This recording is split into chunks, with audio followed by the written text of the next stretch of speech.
This is Creeps Anonymous. Okay, Olivia said, forcing out a breath instead of hurling her phone into the harbor. Fuck. She jumped down the retaining wall and headed back to the car with a single-minded passion. Stay cool, stay cool. Shaking her car keys out of her pocket, Olivia fumbled them into Shaka's door handle, feeling an almost physical itch crawling up the back of her neck. Closed up in the car with the windows rolled up, Olivia braced herself on her knees and let out an almost keening scream. Fuck! She said, feeling her voice go hoarse and ragged. Her voicemails to Macks floated back to her in piecemeal, private pleas. Their intended recipient could never hear them again, but that just brought back a question to who was. A guttural groan of shame bubbled up in her throat. A neutral party, huh? She said bitterly to herself, slumped over the steering wheel. Real fucking nice job on that one. At the base of the ivy lattice, Olivia stared upwards towards Sammy's lit window, wondering if she was in shape enough to make her way back up. She gave a frustrated shake of her head at the day's absurdity. Whatever, how hard can it be? Like a baseball pitcher, she wiped down her sweaty palms and then poised herself to grab a nearby lattice plank. Placing her boot down on a lower rung, she gave the structure a testing lean with her full weight. The old wood groaned beneath her, an uneasy omen for her upwards ascent. She took a small breath and reached above her head for another plank on the lattice and pulled herself up. She found another foothold in the dark and moved diagonally towards the window. The mold and the dust in the old ivy kicked up underneath her hands, making her nose itch. Olivia held her breath as she made it halfway up, too afraid to sneeze and lose her balance. She happened to look down, feeling a dizzy nausea creep up into her stomach. The process down the lattice looked like it was a lot easier than the way up, which Sammy had conveniently forgotten to mention, and Olivia had famously forgotten to account for that. She made a note to have Sammy leave the back door open for next time. After a few more nerve-wracking rungs up, Olivia strained and reached for the window pane, sliding it upwards. A thick stem of ivy snapped beneath her, sending Olivia sliding backwards into nothing. By sheer chance, Olivia's hand scrambled up, pinching down hard on the peeling windowsill. She blessed the fact that she was doing this sober, or she most likely would have folded herself in half by now. Righting her feet, she used the momentum to messily vault herself through the window. Sammy sat up in her bed, putting her phone down. "What are you doing?" "Coming home," Olivia said, briskly jerking her chin towards her cousin. "What are you doing?" "I was watching Running Man until that Kramer entrance just now," Sammy replied, giving her a pointed look as she picked her phone back up. "Yeah, sorry, I'm heavier than you think," Olivia said, panting, using her hands to brace her side. "Look, something weird happened tonight." "What do you mean weird?" "Okay, so this is going to sound really stupid, but I've been leaving messages on Max's old telephone number. Just like, when I get really overwhelmed and I feel like I want to talk to him and tell him stuff." "I don't think that's stupid, but continue," Sammy said, pulling the covers back and swinging her feet over the side of the bed. "Well, so I've been kind of reaching out to a number that basically, goes nowhere. So I thought that it would be safe to just, kind of just say what was on my mind, stuff I wished I'd said sooner."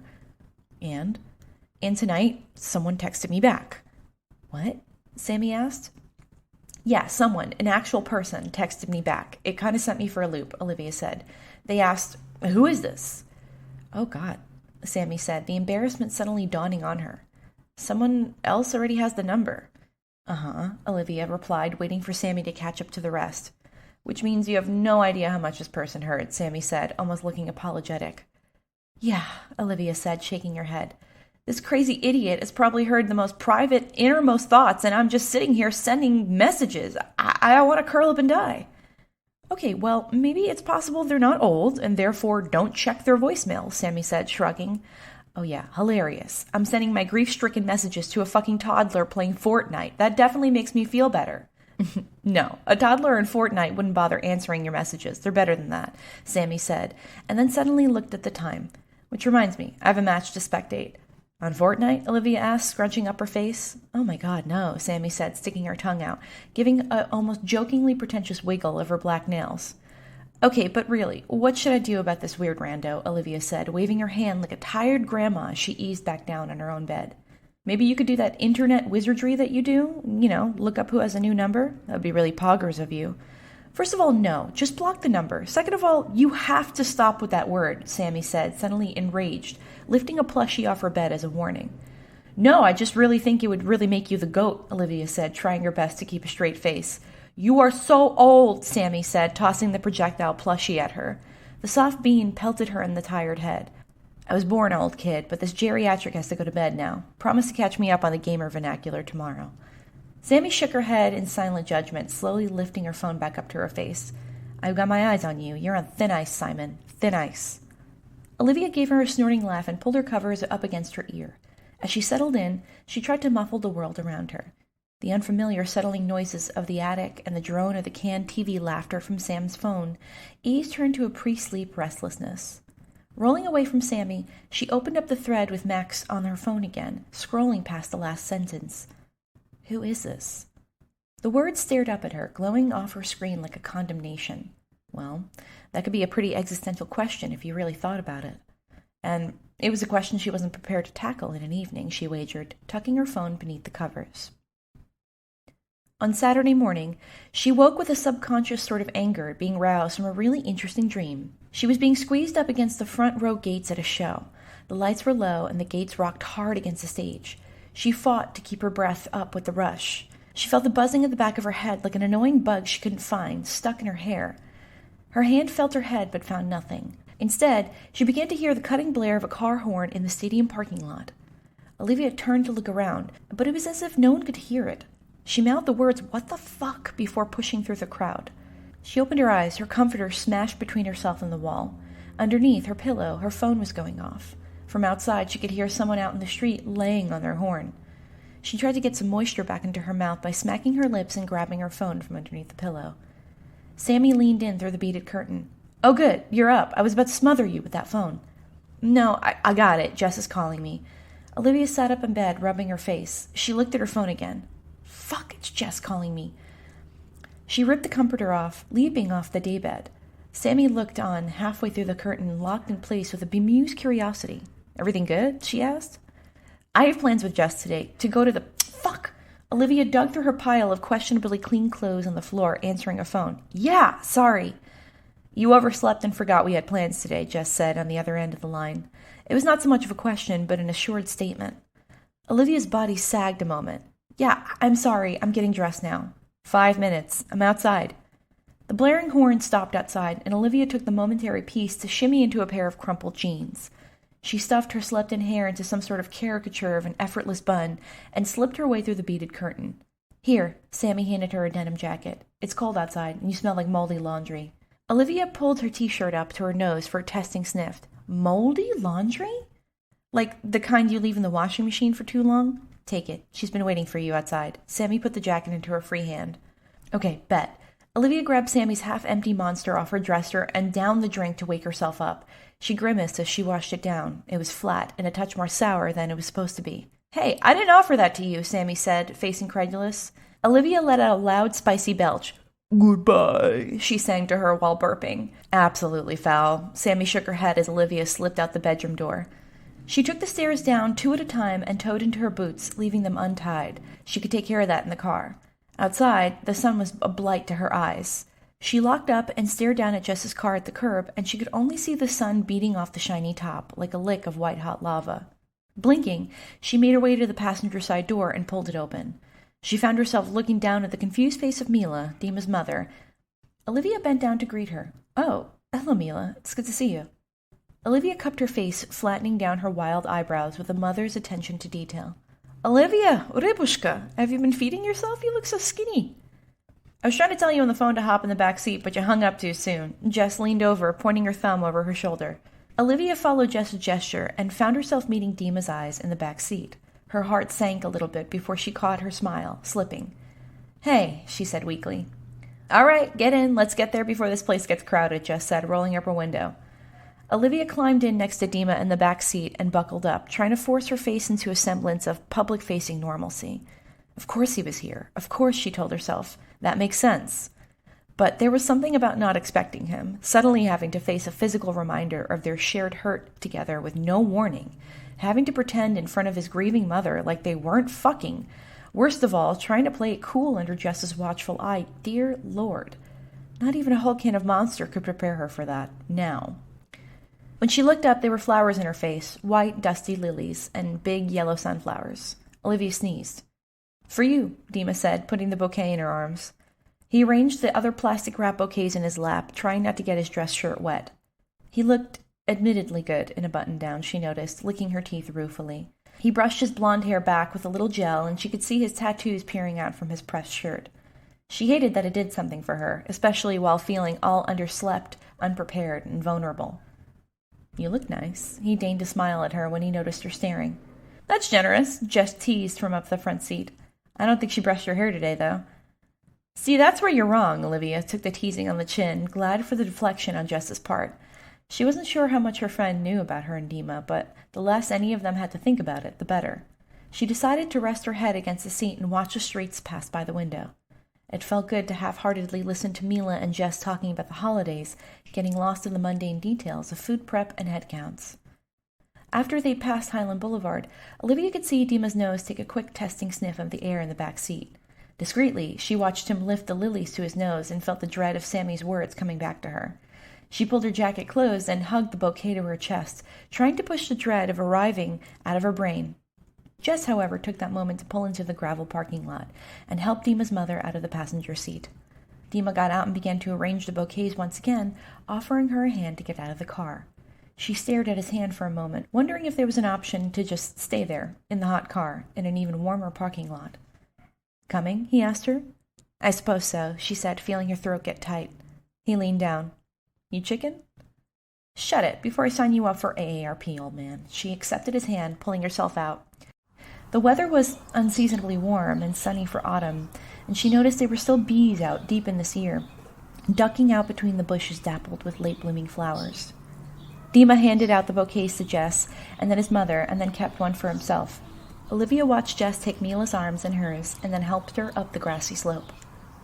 "You gotta watch for the tree roots down here," she could hear Jess murmuring as they disappeared over the hill. That brought a smile to Olivia's face. It was good that Jess could grieve with Max's family, but the loss of a son made them bring her even deeper into the fold. She kind of needed that. Macks hadn't gotten around to proposing to Jess for real, but not that it mattered. They'd all grown up together as an indelible knot of lunatic kids, and Macks and Jess just sort of knew, and everyone around them did too. Olivia, on the other hand, wasn't really sure what that feeling looked like on the inside of it.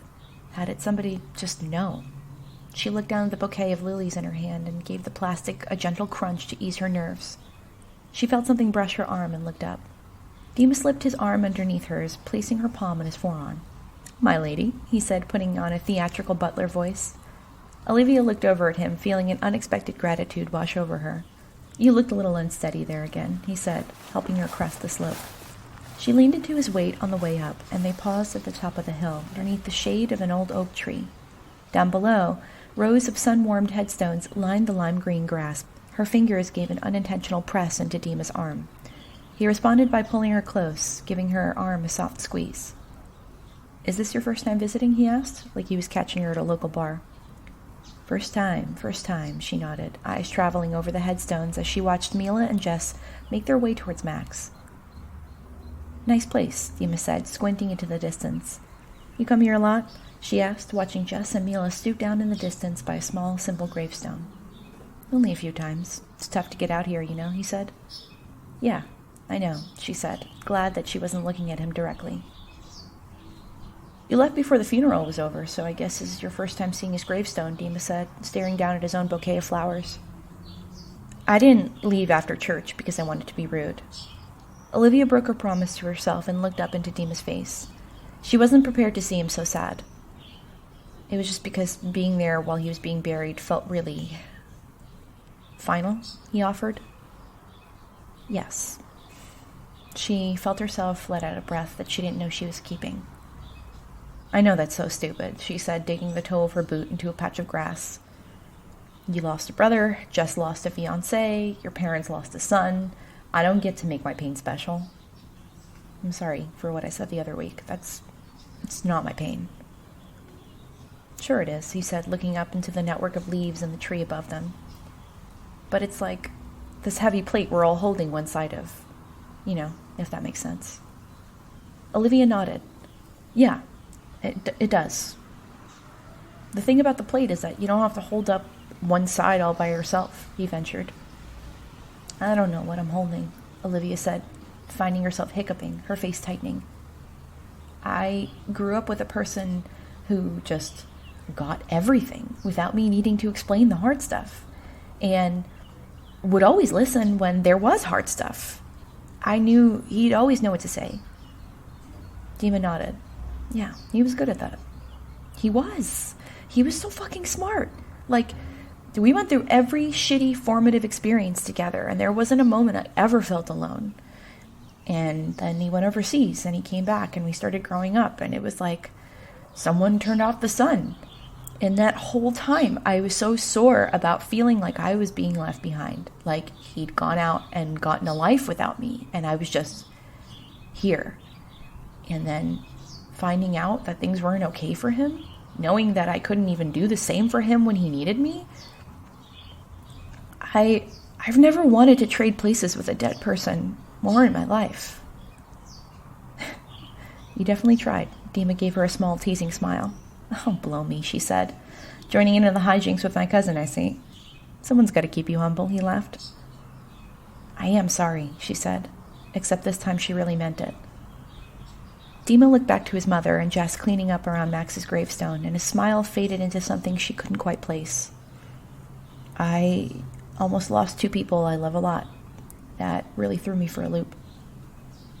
She stared at him for a moment, unsure whether she felt more surprised at his sudden admission that he cared about people or that he felt scared about losing them.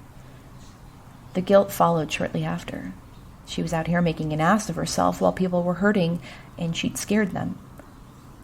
I spent an unhealthy amount of time wondering why he did it, Olivia said after a moment, willing the tears away by sheer force. I think he came back to a place that was supposed to feel like home, and none of it made any sense, and that probably made him feel incredibly lonely. Lonely enough where he felt like maybe he was a burden to the folks around him.